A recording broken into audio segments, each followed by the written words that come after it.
नमस्कार दोस्तों, मैं आपका दोस्त भवानी शंकर बटोही। दोस्तों, आज जॉनी वॉकर साहब के बारे में बातचीत करते हैं। आप लोगों को अच्छे से ध्यान होगा, जॉनी वॉकर जो हैं हिंदी फिल्म इंडस्ट्री के दिग्गज हास्य कलाकार थे। और वो केवल हास्य कलाकार ही नहीं थे, वो जो है उनके ऊपर बहुत अच्छे गाने फिल्माए जाते थे। वो किसी एक्टर से किसी भी दृष्टि से कम नहीं थे। तो जॉनी वॉकर साहब जो हैं, उनके कुछ आपको एक दो वाक़यात बताता हूँ जो कि बड़े इंटरेस्टिंग भी हैं और कुछ मोटिवेशन भी हमें देते हैं कि जो है बहुत कम शिक्षा और एक साधारण जीवन और कुछ फिजिकल प्रॉब्लम होने के बाद में भी वो कितने महान ना केवल कलाकार बने, बल्कि जो है हम समझ ही नहीं पाए कि वो कितने अच्छे जो हैं अभिनेता भी हैं।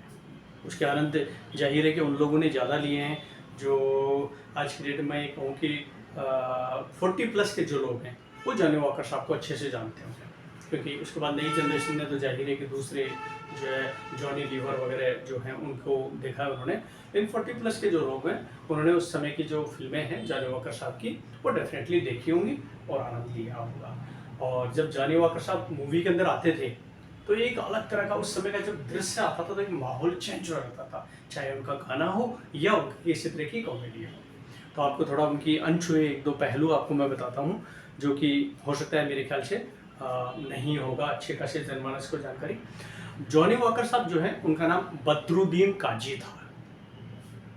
उनका नाम जो है बदरुद्दीन काजी है।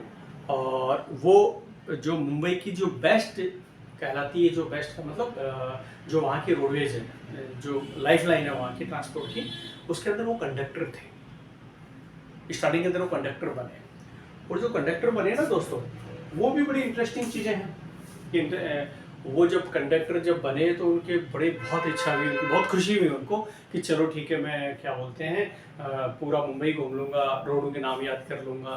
और उनका सिलेक्शन हो गया और उन्होंने ड्यूटी भी चालू कर दी। लेकिन आपको एक विशेष चीज़ बताऊँ दोस्तों, यहाँ से कुछ रोचक जो पहलू है वो हमें चालू होता है कि उनको एक लेटर मिला जो वो समझ रहे थे कि मुझे अपॉइंटमेंट लेटर मिला है। एग्जैक्टली उनको अपॉइंटमेंट लेटर नहीं मिला था, उनको लेटर मिला कि आपको मेडिकल जो है जाके मेडिकल करवाना है।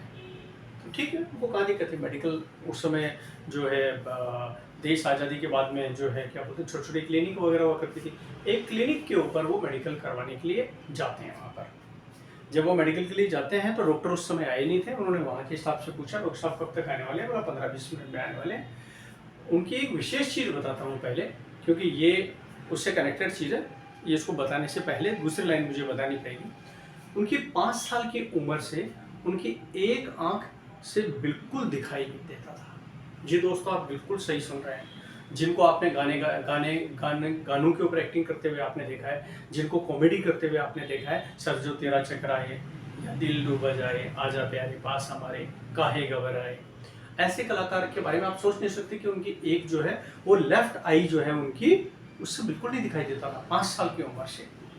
अब वो सब कंडक्टर भी बन गए और उन्होंने ड्यूटी भी चालू कर दी। लेकिन उनको जब मेडिकल के लिए लेटर मिला तो थोड़ी चिंता में पड़ गए कि मेरा मेडिकल में कहीं आंख वगैरह की जांच तो नहीं होगी। जब वो क्लिनिक पर जाते हैं, डॉक्टर नहीं आए हैं अभी, उन्होंने स्टाफ से पूछा कि मेडिकल में क्या क्या चीज़ जाँच की जाएगी। तो उन्होंने कहा कई चीज़ें जाँच की जाएगी। बोला आँख भी चेक होगी? बोला बिल्कुल आँख भी चेक होगी। तो उन्होंने बोला कैसे चेक होगी? तो उन्होंने कहा कि साहब एक अंदर जो है एक वो चार्ट बना हुआ है, उस चार्ट के अंदर पहले एक आंख से फिर दूसरी आंख से जो है वो अलग अलग लाइनें हैं, वो पढ़ने को आपको दी जाएगी। जब तक डॉक्टर आए तब तक वो अंदर गए और उन्होंने क्या किया कि पहली बड़ी लाइन जैसा होता भी है, पहली बड़ी लाइन थोड़ी मोटी होती है, फिर छोटी होती है, फिर इससे छोटी होती है, इस तरह से पूरा जो है वो था। तो उन्होंने क्या किया कि वो डॉक्टर के आने से पहले उस चीज़ को मोटामोटी देख के आ गए थे और मोटामोटी थोड़ा सा पढ़ के आ गए थे। चूंकि वो पहले पहुंचे थे तो उनका नंबर पहले आना था डॉक्टर जब आए।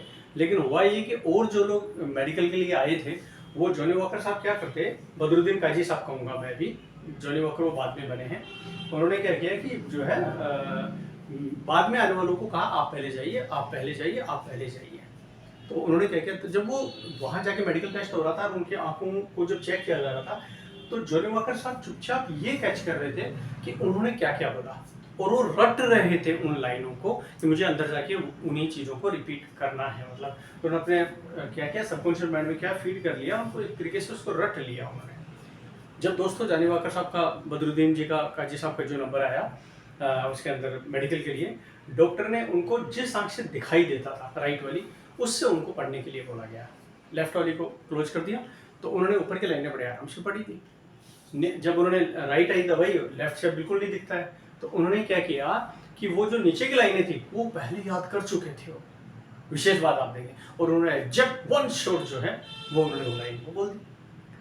तो उनको मेडिकल में पास होना ही था, उनको सर्टिफिकेट मिल गया, वो बड़े खुश हुए। जॉनी वॉकर साहब बताते हैं कि मुझे वो लाइनें आज भी याद हैं। ऐसे बताते थे वो कि मुझे आज भी वो लाइनें याद है। और उन्होंने क्या किया कि जो है क्या बोलते हैं, जो है वो एग्जाम पास कर लिया।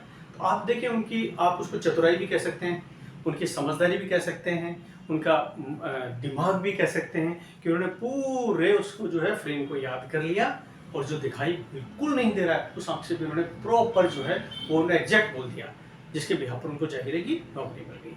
नौकरी करते करते जाहिर है उनको बताते हैं कि वहीं कोई बस के अंदर कोई डायरेक्टर वगैरह मिले, उनकी जो वो जिस तरीके से कॉमेडी करते थे उससे प्रभावित होकर और उनको फिल्म लाइन में ले लिया गया वगैरह वगैरह।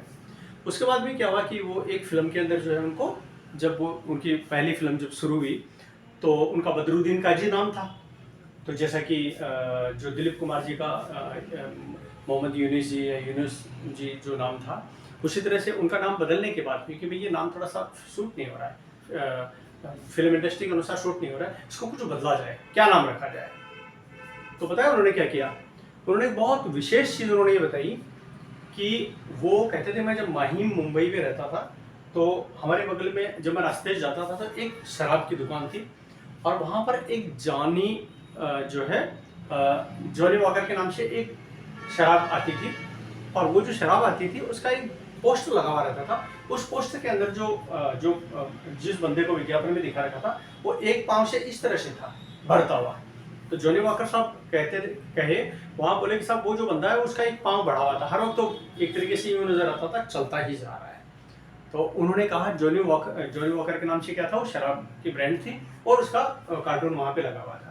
उन्होंने कहा मेरा नाम आप ऐसा कीजिए कि मैं चलते ही रहूं, मुझे वो जॉनी वॉकर अच्छा लगता है, मेरा नाम जॉनी वॉकर जो है वो रख दिया जाए।